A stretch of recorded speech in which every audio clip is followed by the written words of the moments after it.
Here at Mrs. G, our mission is to sell products and provide services that make life better. I'm Debbie Schaeffer, CEO of Mrs. G. Here's a tip to make your next dryer purchase easy and stress-free with no surprises.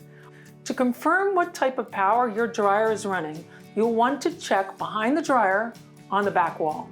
Here's what might trick you. All dryers are electric.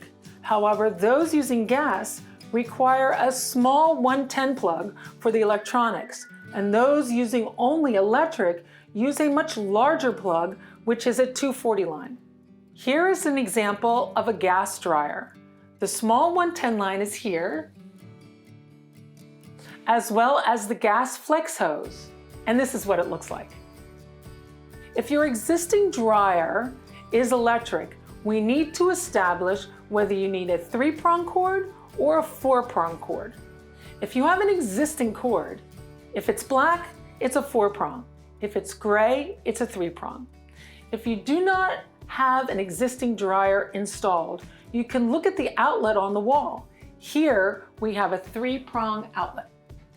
Rather than taking notes, it's best just to take a picture before you come into the store.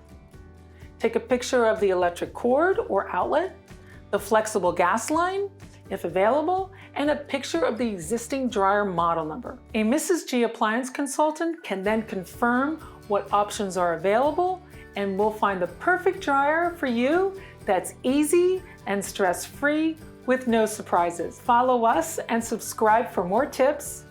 Mrs. G, life better. Mrs. G, make life better. Go to Mrs. G.